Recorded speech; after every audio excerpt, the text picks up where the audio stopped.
Hello, church history friends. My name is Barb Walden, and I am speaking to you from my home in Indianapolis, Indiana. Tonight, I have the joy of welcoming you to the second lecture in the Community of Christ Historic Sites Foundation's Summer Lecture Series. We greatly appreciate you tuning in this evening to hear Lachlan Mackay speak about Joseph Smith III. Now, before we begin tonight's lecture, I want to introduce you to our co-host, Megan Reed. Megan is working on her master's degree at Louisville Presbyterian Theological Seminary. This summer, she's serving as a student intern for the Kirtland Temple and will be assisting behind the scenes throughout the lecture series. I also want to spotlight Peter Smith, another important person who will be serving as a co-host tonight with Megan. Peter is a dedicated member of the board of directors for the Historic Sites Foundation and has served as an enthusiastic co-host for our annual historic bus tours since 2013. If you haven't been on a bus tour with Peter Smith, you are really missing out. He's practically the face of the foundation at this point. We wouldn't be able to manage this online program without Peter and Megan. Thank you both for your help tonight. Tonight's program in this lecture series is also a benefit for the Community of Christ Historic Sites. Although the sites are temporarily closed for public safety due to COVID-19, the stories from church history and the preservation and maintenance of the historic sites marches on. Donations from the lecture series tonight help support and preserve Community of Christ historic sites. One of those sites is Joseph Smith III's home, Liberty Hall, located in Lamoni, Iowa, where historical interpreters share the rich history of Joseph Smith III and his family. For those who wish to support preserving and sharing this beautifully preserved home, you are welcome to make an online donation this evening by using the donations link featured in the chat box. You're also welcome to send a donation by mail to the address Megan has provided in the chat box as well. Thank you for helping preserve church heritage. Lastly, we must take a moment to acknowledge the significant loss shared in the church history community this week as we learn the news of Ken Stobaugh's passing. Ken served as the director of the Community of Christ Historic Sites for 25 years. He transformed the way we interpret church history for the better.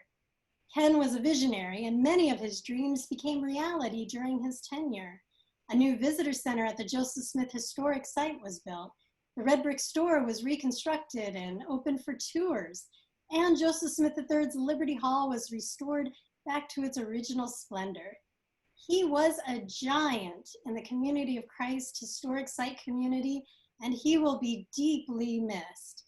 Our hearts and prayers go out to Betty and the Stobaugh family this evening as they share in this time of grief and remembrance. So much of Ken's service was spent in Nauvoo, a place that made a significant impact on the life of Joseph Smith III. It's fitting that as we remember Ken Stobaugh this evening, that we are also sharing our time learning the lessons from church history and the life of Joseph Smith III. Our presenter tonight is Lachlan Mackay. Lachlan is a member of the Council of 12 Apostles assigned to the Northeast USA Mission Field. He also serves as Historic Sites Director and Church History and Sacred Story Ministries Team Lead for Community of Christ. Lachlan will present a lecture entitled Life, Legacy, and Lessons from Joseph Smith III, RLDS Prophet President from 1860 through 1914. Welcome, Lachlan, and thank you for joining us this evening. I'll turn the microphone over to you as we look forward to hearing the story of Joseph Smith III. Thank you, Barb. It's a pleasure and a privilege to be with you and everyone else. I'm in Nauvoo in the Jonathan Wright home, just down the street from the Smith Homestead, Mansion House, Red Brick Store. A beautiful spot to be, but it's a privilege to be with you and everyone else this evening. As Barb mentioned, I'm going to talk a little bit about the life, legacy, and lessons from Joseph Smith III, and I'm really going to do that through a series of stories, some funny, some tragic, but let's get started. A little bit about Joseph Smith III. He was born in 1832 in the Whitney Store in Kirtland, Ohio. You see a photograph of the witness store here on the screen. Died in 1914 in Independence, Missouri. Joseph III was widowed twice and married 3 times. He had 17 children, 3 of whom became prophet presidents of the church, the 3rd of whom became president 98 years after his father had. And that was possible because, of course, Joseph was having children in his 70s. He was about 71 when his last child was born. You see on the screen now the Smith homestead. This was their first home in Nauvoo, Illinois. And you see a well sitting next to that homestead. That well is still here. In fact, it was here when the Smiths arrived in 39, but it was not very deep and the water was not very good. So they blasted to deepen it. But little Joseph Smith III, maybe 9 years old at the time, was a little too interested in the process. He's standing just behind the door, which is kind of hidden behind the well at the moment. There's a big explosion. Joseph III rushes out to survey the damage. The debris is still in the air. Here's how he describes it. Workmen were blasting into the stone. One of the charges exploded and threw a stone weighing 15 or 20 pounds into the air. As it fell, it brushed the brim of my hat as I stood on the stone step. Had I been standing a few inches further out from the house, I would have been killed. Every time I walk out that door, which is pretty regularly when I'm giving tours here in Nauvoo, and I see that well, it gives me pause. Like many historians, I have a tendency to be paralyzed by contemplating the impact of the decisions we make on the future. And so I pause to consider what might be if Joseph III was just a step faster. Of course, there would be no reorganization. There would be no Graceland. I'm guessing many of us would not have met our spouses, or many of us would not be here because our parents would not have met their spouses at Graceland. Of course, as a great-great-grandson of Joseph III, I definitely wouldn't be here. So Joseph III on the importance of every step we take. In Nauvoo, something called the Nauvoo Legion was created in the 1840s. It was required in Illinois that able-bodied white men between certain ages participate in the state militia, and that's what was happening here. But the people of Nauvoo, perhaps as a reaction to the atrocities of Missouri, were incredibly enthusiastic about the Legion, and they signed up in droves. There might have been as many as 3,000 men participating in the Legion at a time when the U.S. standing army only had about 8,000 men. And fairly quickly, church leaders and members chose to use their military titles over their ecclesiastical titles. So it was not uncommon to hear people refer to Joseph Smith Jr. as General Joseph Smith, for example. But we were so enthusiastic about the Legion that we soon began to scare our neighbors. A U.S. artillery officer visited Nauvoo during a time when the Legion was practicing or parading, and he left terrified about what he saw. I'll pick on a paraphrase, but he said, "Man, these Mormons are like a snowball rolling down an inclined plane. It's that will soon become an avalanche. It's true they're peaceable now, but they're like a lion asleep. Be careful, don't wake them." And he called us warlike again and again and again. So here's Joseph Smith III's reflection on that. And remember, he was not quick to criticize his father by any means, but here's what he had to say. "I have no desire or object after the lapse of years to sit in judgment or pass censure upon these men, though I may concede that I believe it was a mistake to allow the spirit of militarism to take possession of the leading authorities of the church." Joseph III said that he himself participated in something called Bailey's Boys Troops for a period of time, somewhere between 400 and 600 boys strong, and they would practice and pray just like the Legion did. But Joseph III said that fairly quickly he dropped out. And here's why. He said, though the organization continued for some time, I drifted out of its younger portion, probably in deference to mother's wishes. Joseph III describes going to school in Nauvoo. You see David Hiram Smith's painting. We often call it The Bend in the River. A few interesting features. This is William and Wilson Law's mill. You see the red brick store kind of hidden back here behind the Nauvoo house, unfinished. The Smith's mansion house is here, the Smith stable here. So the Allreds lived just about here, just across the street from the Smith home. And Joseph III talks about going to school with Jack Allred. On one occasion, it was raining at recess, and they waited for it to stop raining before they went back to the classroom. When they got back, they took their seats, and class had already started. Howard Corey was the teacher. He didn't say anything initially, but after class, he called them up and asked them why they were tardy. Before Joseph III could answer, Jack jumped in and explained that it had rained so hard and it was so muddy that for every step forward, they slid 2 steps back. Mr. Corey listened for a minute and then said, well, then Jack, how is it that you made it to school at all? And Jack, without missing a beat, responded, well, we just turned around and started walking backwards. Just started walking and slid our way back to school backwards. Howard Corey was not impressed with that story. And so he sent the boys down to the river to get sticks or switches, kind of horrifying to think about today, but so that he could give them a whipping for being tardy. Joseph III says that he picked a good stout stick capable of inflicting the kind of pain he thought he deserved for being late. Jack picked a small green wispy shoot. They went back to the teacher, who looked at the boys and looked at the switches, and then he switched and he gave Joseph III a whipping with the switch that Jack had picked. And Jack got to taste the stick that Joseph III had selected for himself. After the murder of Joseph and Hiram Smith, and as the Exodus was getting close to beginning, not quite, the Nauvoo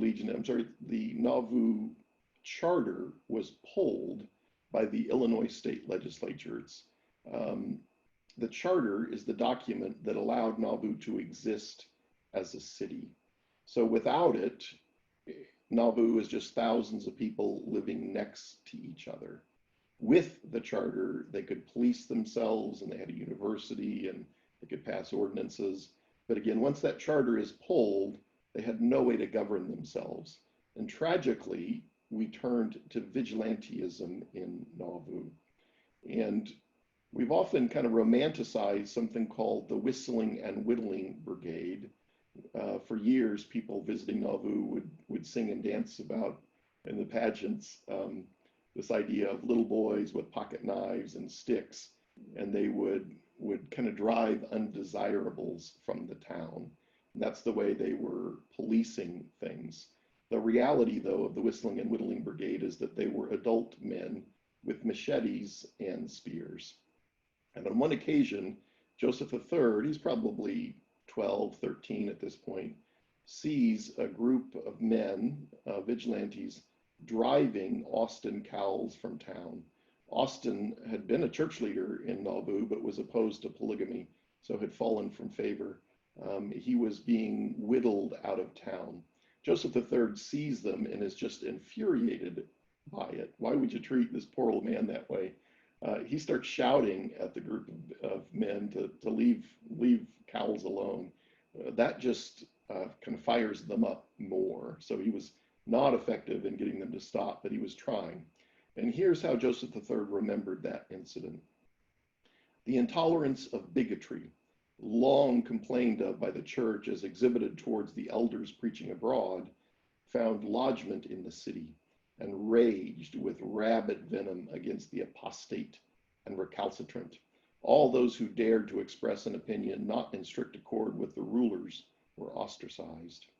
May God soon send the day when the curse of intolerance may be known no more in the land.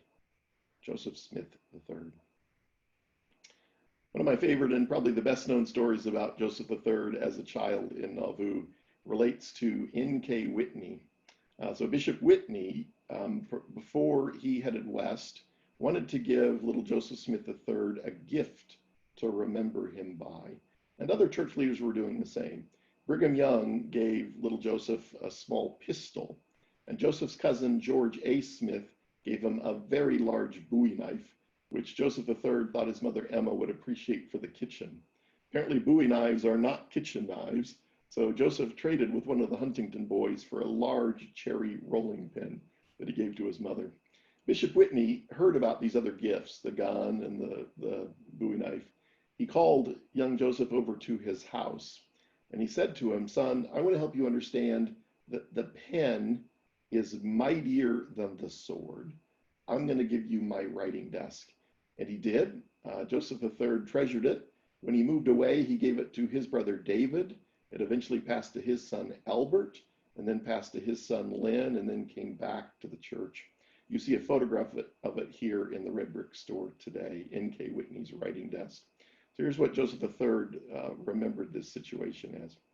"I seemed to feel at the time that Bishop Whitney's intention was to foster within me a spirit of peace rather than one of conflict. At all events, these were the effects they produced upon me, for I did not imbibe the spirit of war and had little use for its dangerous weapons." Joseph Smith III. Just a few details on Joseph III's stepfather, Louis Bideman. You see Louis here. This is Frederick Granger William Smith, Joseph Smith III, Alexander Smith, David Hiram Smith.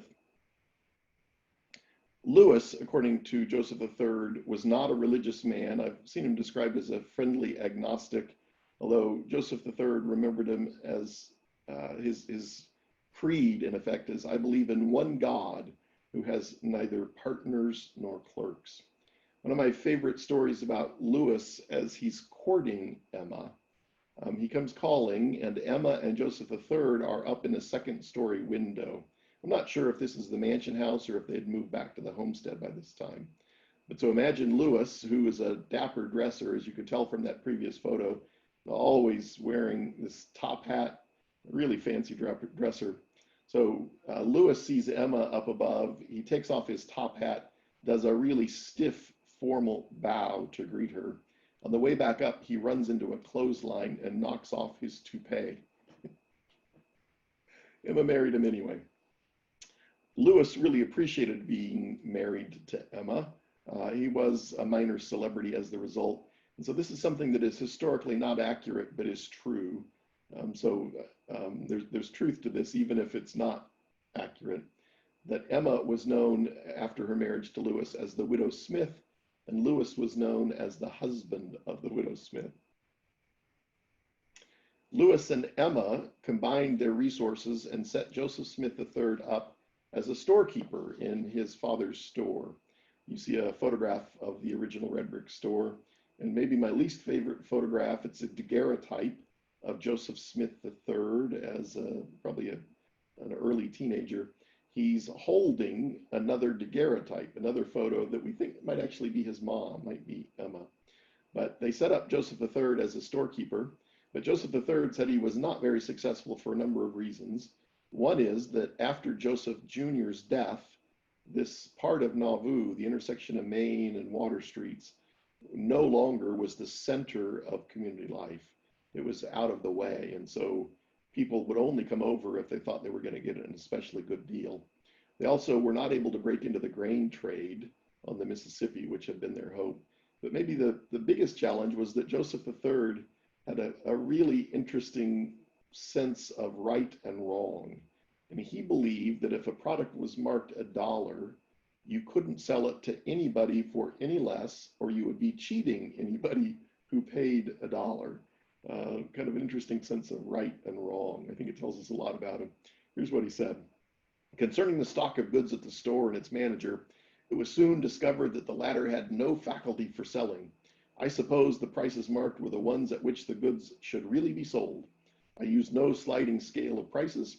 I asked no more than they were marked, but would sell for no less.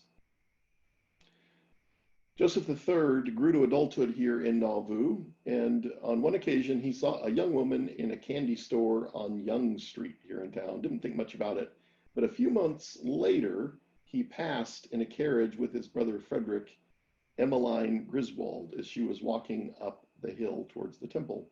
It was muddy and wet, and Joseph III turned to Fred and said, "Fred, I'm going to try and marry that girl. You need to get out so I can offer her a ride." So Fred jumped out.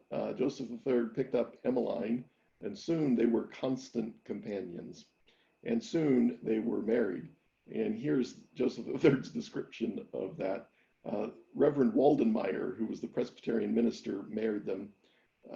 Emmeline's family was very much opposed to the union because of Joseph's relationship to Mormonism. So there was almost nobody at the wedding. There was the Reverend, there was Joseph, there was Emmeline, also known as Emma, and there was a young German girl that was a friend of Emma's there to support them. That was it. But as the ceremony ended, it got a little interesting. Reverend Waldenmeyer used to delight in relating how I forestalled him, Joseph III said, when he leaned forward to kiss the bride after pronouncing the ceremony. Quickly intervening, I remarked, "After me, if you please." That kiss, which I placed upon the lips of my bride upon this occasion, was the second I had ever given her, the first being given at her mother's gate as the seal of our troth on the evening she consented to become my wife. Joseph III and Emmeline. After the murder of Joseph and Hyrum, after the martyrdom and the Exodus, church leaders managed to connect with Samuel Bechtold, a leader of a German freeholders association in Pennsylvania.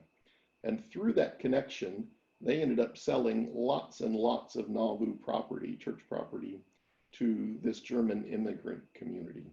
And soon Nauvoo is almost entirely German or Germanic people of some kind. And they, in some ways, transformed the community.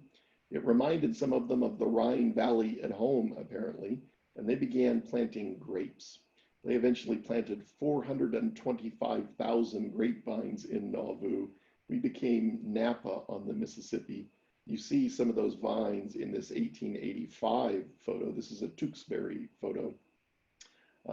The photo is taken from probably the second story of the Temple House, the building still standing in Nauvoo on the bluff, looking down across the flats. And I love this photo. This was a gift of Paul Ludi to the Joseph Smith Historic Site because it actually looks like a city down there on the flats. There are not many images that capture that look and feel. It had snowed, so all the roofs of the buildings are kind of highlighted there. And a lot of the buildings are still standing, but they would soon disappear. After about 40 years, if a building is not occupied, maybe even earlier, the roof goes and the structure goes soon thereafter. So still standing are things like the red brick store and the mansion house with hotel wing. This is a pretty important photo. But almost everybody in Nauvoo by the early 1860s is an immigrant. And Joseph III, by that time, had been elected Justice of the Peace in Nauvoo, something like a combination sheriff and judge. And in that role, he often defended immigrants for free, trying to protect them. Here's what he said about that. I drew their deeds, their mortgages, their contracts, and when they were brought before me in civil suits, I managed in many instances to secure settlement out of court, whereby they were saved much trouble and expense. For all these services, I had freely lowered the costs and fees where any were too poor to pay or could ill afford to, and in many cases made no charge at all. It did not suit me to see industrious citizens oppressed because of their lack of familiarity with our language and customs. Joseph Smith III. You see here images of Stephen Douglas and Abraham Lincoln. Stephen Douglas was a Supreme Court justice in Illinois in the 1840s, and he almost single-handedly won the Latter-day Saint votes back for the Democrats in Illinois. Lilburn Boggs of Missouri was a Democrat. He was responsible for the extermination order. And the folks in the church did not forget that when they first arrived in Nauvoo. So they were not fans of the Democrats. But Judge Douglas was overseeing at least one extradition hearing for Joseph Smith Jr. and ruled in his favor, came to dinner at the Smith home, a good friend of the church and of the Smith family. Joseph III remembered that. And so when Douglas is running against Lincoln in an 1858 Senate campaign, and Douglas is going to be speaking in nearby Carthage, Illinois, the county seat, Joseph III went to support him. Douglas was speaking under a bowery, so it's right next to the courthouse. It was a little stage with tree branches kind of draped over the top for shade. But as Douglas started speaking, Joseph III realized soon that he was so drunk he could hardly talk. And Joseph III was deeply disappointed in this man that he had come to support and that he admired from a distance. It just was really disappointing. Joseph III went home, but went back a week or so later to listen to his opponent. The politician stood up to begin to speak, but he was so tall that he would not fit under the bowery. So he was all kind of huddled up and speaking in a kind of a high-pitched voice. Joseph III said that he was a pathetic looking figure. But then the guy stopped, stood up to his full height, which means his head poked through the tree branches. All you could see was a head floating around up above the branches. Everybody started laughing. They climbed up and pulled the branches down. The politician put on his hat, stood up to his full height, began to speak. And by the time he was done, Joseph III was converted by Abraham Lincoln's fierce opposition to slavery. Joseph III, a huge fan of Lincoln thereafter because of his opposition to slavery. Here's what he said. In a few moments, his oratory and argument held us spellbound. I forgot the man, forgot that aching sense of pity or shame that had burned in my bosom. And by the time the lecture was over, I was completely and altogether a Lincoln man with a political conscience more firmly fixed than ever in its opposition to slavery and its evils. Joseph Smith III. As Justice of the Peace, Joseph III was occasionally asked to help catch people who were enslaved who were running. And on one occasion, somebody came to Joseph III and asked him to help. Joseph III responded that if he saw the person, he would not only not try and capture them, he would give them some money to help them on their way. And the person trying to catch them was annoyed and threatened Joseph III with the law, pointing out that it was his legal obligation to help. Joseph III was not impressed, refused to have any part of it, and said this: the United States courts and the courts of this state combined could not make laws fast enough or binding enough to make a slave catcher out of me. Joseph Smith III. By the late 1850s, Joseph III had some experiences in his personal life, the loss of children, just some pretty difficult times, that led him to begin considering invitations to join with the reorganization. When our missionaries first interacted with Joseph III, he stopped just short of kicking them out of his house. He wanted no part of it, but eventually decided that he would unite with us.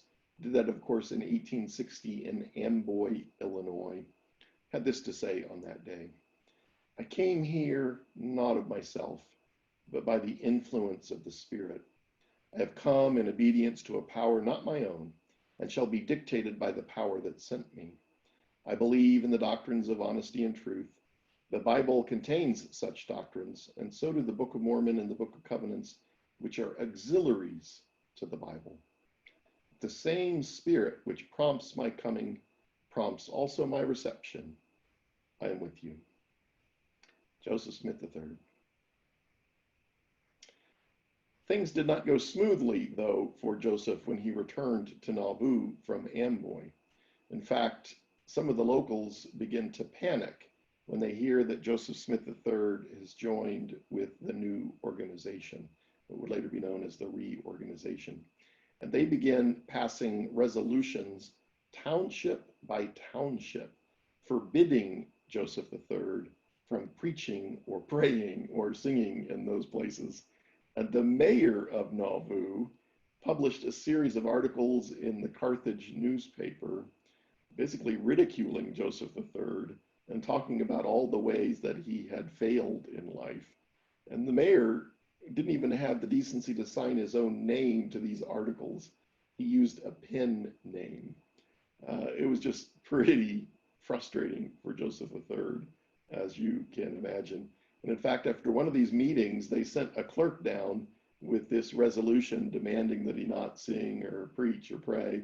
And Joseph III pointed out that nobody had signed the document and demanded that somebody sign it, whether it be the chair of the committee that met or the secretary. Everybody was afraid, nobody would. But Joseph III was really hurt by the reaction to his joining with the reorganization. Of course, for those outside the movement, some of them certainly were having visions of marching militias and gathered community once again. I think that's why they were panicking. But here's what Joseph III said. This feeling of prejudice against me because of my religion aroused my indignation. I was a pioneer of the county. No citizen could truthfully charge me with criminal conduct of any kind. And yet to think that one so prominent as the mayor should oppose me and hold me up to public scorn, and that too in articles to which he had not the decency to sign his own name. Joseph III deeply hurt by that experience. The Civil War has broken out, and Nauvoo is required to come up with a certain number of folks to enlist. They had a quota. They were struggling to enlist, to reach that quota. So they were having a recruiting rally at the city hall. Joseph III was good friends with many in the community, including a number of the young Germans who apparently were spending their day at a local tavern. They then came to the recruiting rally, and the officers that were trying to recruit were doing a miserable job. They recruited no one. Nobody signed up. But somebody noticed that young Joseph III, this new preacher, was in the back. And they thought that he couldn't do any worse. And so they start asking Joseph III to stand up and give a speech to help with the recruiting effort. Joseph III initially said no, but I have in my mind this vision of everybody, including the Germans, who I think were there just to kind of make life difficult, chanting Joseph III's name, trying to convince him to get up and give a speech. And Joseph III was overcome by his sense of patriotic duty. So he got up and he started speaking, and by the time he was finished, 17 men had enlisted. Joseph III went home and began to contemplate what he had done. And over a period of time, he invited the church into an exploration of what he had done and whether it was appropriate to enlist or not. And here's what he said. This is kind of long, but it's a pretty helpful one. Here's what he said. As ordained ministers in a church whose rules of government and doctrine did not warrant the shedding of human blood, except it became necessary in defense of our families or ourselves, we felt it should be contemplated only as a last resort. In spite of this firm conviction, our spirits stirred deeply to the call of patriotic duty. We laid the matter before our fellow church members, and the question was discussed with much the same solemnity that doubtless characterized the Puritans, Quakers, Shakers, or other denominations whose tenets forbade the shedding of blood. It's fascinating that Joseph III considered us among those peace church traditions. Prayers for guidance were fervently offered unto the Lord.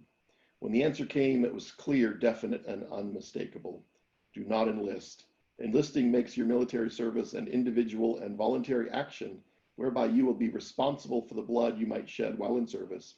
Wait. If drafted, the responsibility is lifted. Do not shirk any duty the service requires, for through the conscription, the deed becomes a national sin instead of a personal one. Joseph III went on to say that he sympathized greatly with anybody who did choose to enlist.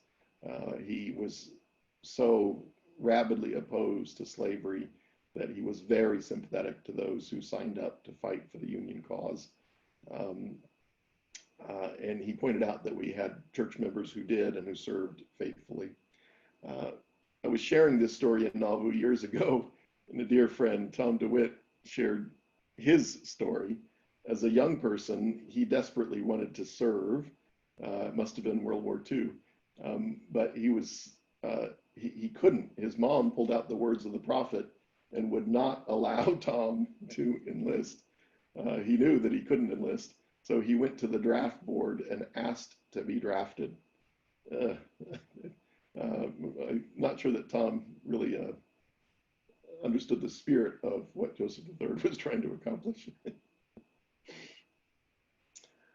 Following the Civil War, there were at times debates about the appropriateness of educating newly free African Americans. Here's what Joseph III thought on that topic. I had always thought it foolish and unmanly for white men to argue that a Negro did not need opportunities for education. I had no fellowship or sympathy with views which sought to keep an oppressed race from rising upon opportunity above the conditions which such oppression had imposed upon it. Joseph Smith III. You see here an 1840s engraving of the Nauvoo Mansion House. This was the second home for the Smith family in 1840s Nauvoo.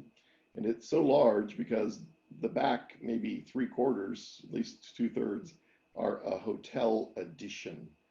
10 hotel rooms plus a commercial dining room and kitchen back there.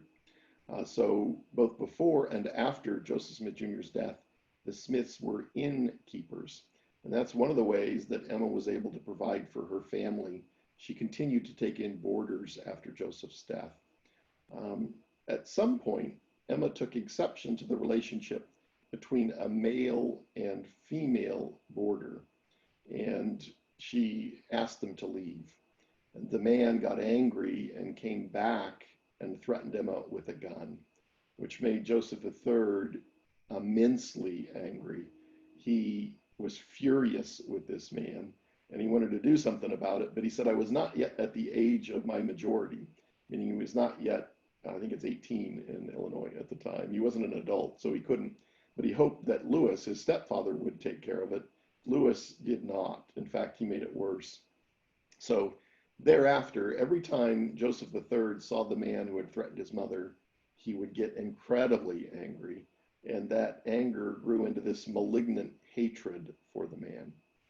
Joseph III hated this person who had threatened his mom. But then Joseph III joins the reorganization and becomes a minister, and that was a problem. Here's what he said. I may say that when I began to preach the gospel, I soon found I could not conscientiously use the words of the Lord's Prayer and forgive us our trespasses as we forgive those who trespass against us without a twinge of conscience. Whenever I repeated them or even read them or thought of them, this hatred, which I had nursed for so long in my heart against the man who would abuse my mother, would come to mind and accuse me.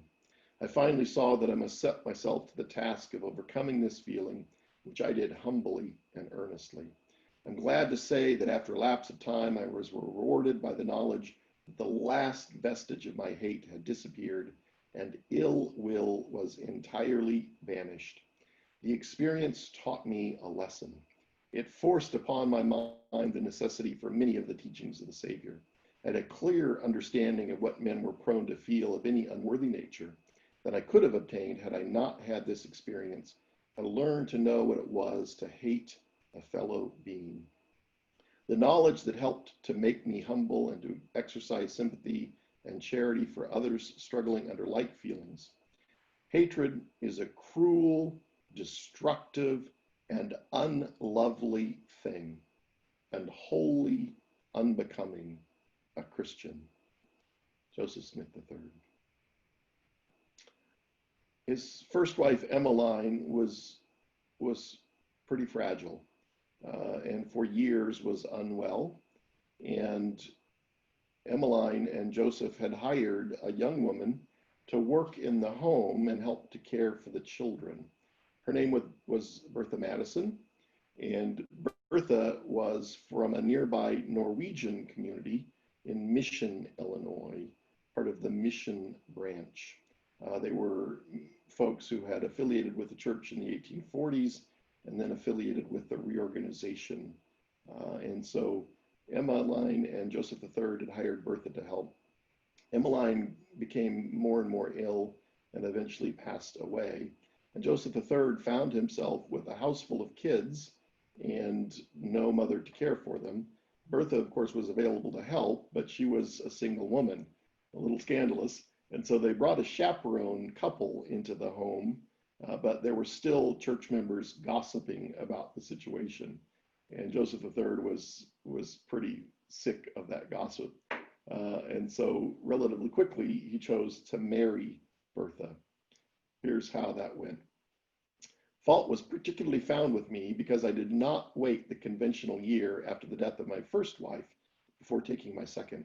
I had the extreme satisfaction of reminding Elder Blair that the gossipers had not waited the conventional year before using malicious and too busy tongues upon my affairs, and that I was forced to marry in defense of both a good woman and myself. Elder Blair stated that another objection was that I had married a woman of foreign parentage. I simply told him that I had married my wife for myself and not for my neighbors or for the church, and that if I were satisfied, they had no reason to be otherwise. This seemed to settle the gossips. You'll recall that in 1860, Joseph III was forbidden to preach or pray in parts of Hancock County, Illinois. Things were very different by the 1870s. Folks in Nauvoo were getting creative. They had tried to convince folks to move the U.S. Capitol to Nauvoo. It was much safer in an inland location. It had good transportation with the Mississippi River, and it had lots and lots of limestone to build memorials with and government buildings. That was the argument. They were not successful, of course, in convincing folks to move the U.S. Capitol to Nauvoo, but they didn't give up hope. They decided that if they couldn't get the Capitol, maybe they should try and get the headquarters of the reorganization. And between 300 and 400 Nauvoo residents signed a scroll petition inviting the church to move their headquarters to Nauvoo. So think about that. 1860, you can't preach or pray here. 1877, please move your headquarters here. Joseph III was deeply, deeply touched by that. Now, Nauvoo did not have a railroad, still doesn't, of course. This part of Illinois is known as Forgotonia because all the transportation passed us by. So Nauvoo was not an attractive location for church headquarters, but Joseph III was really touched by the invitation. Here's what he said. It's difficult for me now, after the years which have gone by since that day, to give an adequate expression of my feelings at the time. I found my spirit swept with a wave of strong exultation. I confess to shedding some tears as I spoke, trying to express my appreciation to the people of Nauvoo for that invitation. You see on the screen John C. Bennett. His biography is The Saintly Scoundrel, known among other things for popularizing tomatoes known as the love apple. A lot of people thought they were poisonous early on.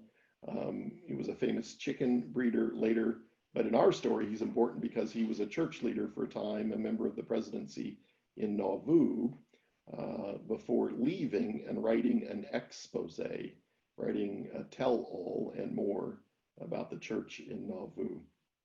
At one point, Joseph Smith III, who you also see on the screen, gave a copy of Bennett's book to a Chicago institution. I think it was the Chicago Historical Society.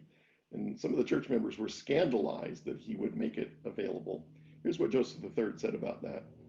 I know well enough that that book and others like it are in existence, and I would not suppress a single portion of any evidence for or against the movement. Let the whole story be told and every fact that can be found and proved brought to light.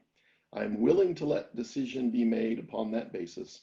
I am not afraid of the truth, nor of a book like that. Joseph III generally lived up to his words, not always, but generally. He did struggle with with polygamy, and some other topics as well. But for the most part, he lived up to this goal.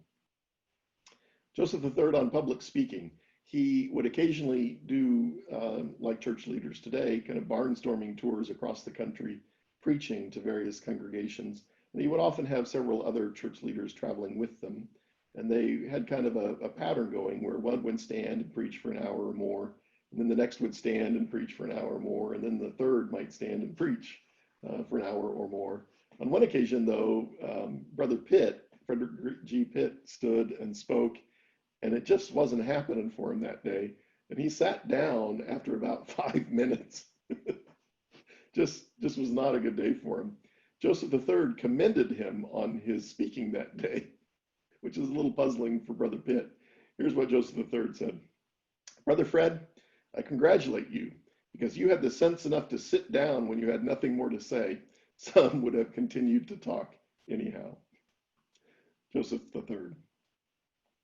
On forgiveness, yet again, you see Thomas Sharp, who was the editor of the Warsaw Signal, a Warsaw little town downstream from Nauvoo. It was at the bottom of the Des Moines Rapids, which was a much more attractive location to be because they had access to all the markets down to New Orleans and up the Ohio River. Nauvoo was at the top of the Des Moines Rapids, which means we had access to the lead mines of Galena, but not much else. So in theory, Warsaw should have been thriving, but in fact, it was Nauvoo that was thriving because of our communitarian nature, our willingness to work together for the common good. For a number of reasons, Sharp, though, was not a fan of the Latter-day Saints. And soon he was using his newspaper to call for the use of powder and ball to be rid of us. If there's any one person most responsible for the death of the Smith brothers, it's likely Thomas Sharp. And at least one account says that he was in Carthage jail on June 27 of 44 and that he pulled a trigger. Years later, Joseph Smith III is visiting Carthage. It's decades later, early 1890s. He sees an old man in a wheelchair sitting in the shade of the courthouse, and he realizes it's Thomas Sharp. And he says, "Good morning." And that's the end of the conversation. That was it. That's all that happened. But when some of the church members found out that Joseph III had dared speak to the man responsible for the death of his father, we were annoyed, and we were apparently writing not very friendly letters to Joseph III complaining about that, pointing out that it would put us in a bad light in the eyes of the old-time saints and etc. Joseph III was really angry by those letters. He pointed out that he was an old-time saint. He lived through it. But he also said this, that the article in the Herald is called "Required to Forgive." And Joseph III made it abundantly clear that he had forgiven Thomas Sharp. Now, I'm not saying that he stood there in the shade of the courthouse and said, "I forgive you." All he said was "Good morning." But what he said to his followers was, "I have forgiven this man. Any judgment to be had is in the hereafter." He said this, "We remember that our blessed Lord, our living exemplar, when suffering from the cruel pangs inflicted upon him to his death, lifted his eyes and heart to his Father and said, 'Forgive them, they know not what they do.'" And Joseph III made it abundantly clear to us that we were to do the same, setting the bar pretty high. Graceland College, now university, is established in 1895. By 1898, the last week of the year, it is incorporated. And so we were noting that in the Saints Herald. And Joseph III is writing, and he is thrilled that Graceland is non-sectarian. In fact, there had apparently been some members of the community who were Methodists that wanted a university and a school, and some of our members in Lamoni who were not so excited. We eventually were convinced it was a good idea, but felt pretty strongly it needed to be non-sectarian. Here's what Joseph III said. "The saints need an institution of the kind where their children and the children of others can be educated without contact with sectarian bigotry or denominational dogma. Joseph Smith III on Graceland. Bertha Madison Smith, after having a number of children with Joseph III, was killed in a carriage accident in Lamoni near Liberty Hall. The horse drawing her carriage was startled and bolted. She was thrown and sustained pretty significant injuries. She died. Some time passed, and Joseph III was in Canada and met Ada Clark, who was, this is terrible to say, but she was older than typical and unmarried. And they struck up a friendship which soon became romantic involvement. And Joseph III married Ada. He was 39 years older than Ada, but he wrote home to his daughter Adentia to let her know that he had married and that Ada was coming home with him. But he had a great sense of humor. Here's what he said. I write to inform you that I have arranged to bring over from Queen Victoria's Dominion a bundle of goods, wares, and Canadian products properly labeled and directed to pass inspection at the Customs House, provided too many questions are not asked. The principal piece will be labeled Mrs. Ada Smith before being started over the border, and I hope to arrive with it in my companionship unless blockaded en route. Joseph III went on to have 3 more children with Ada, including W. Wallace Smith, one of Joseph III's last 3 children, again, their mother, Ada Clark. So I've been sharing Joseph III's stories through his words, but I want to share a little bit through the words of others. This comes from the Kansas City Journal at his death in 1914. Of Joseph III, they said, he was the prophet, that first of all, he was the Christian gentleman and the good citizen. As such he lived, as such he died, as such he will be remembered by all outside the household of his faith. Kindly, cheerful, loyal to his own creed, tolerant of those of others, standing for modesty, simplicity, good citizenship, embodying in his private and public life all the virtues which adorn a character worthy of emulation. Such is the revelation which Joseph Smith leaves the world. Joseph III in the words of others. Thank you so much, Locke, for sharing with us this evening. You have gone above and beyond. Also, thank you to Peter and Megan for helping co-host this evening. Lastly, we share a thanks to you, the members of our audience. Really, our evening wouldn't be the same without all of you in the audience. Thank you so much for your interest in church history and for your generous donations tonight. I encourage you to tune in next week as we hear from David Brock as he shares a lecture about the life and legacy of Ed Guy. This is an awesome lecture and you don't want to miss it. So until next time, take care everyone, stay safe, and good night.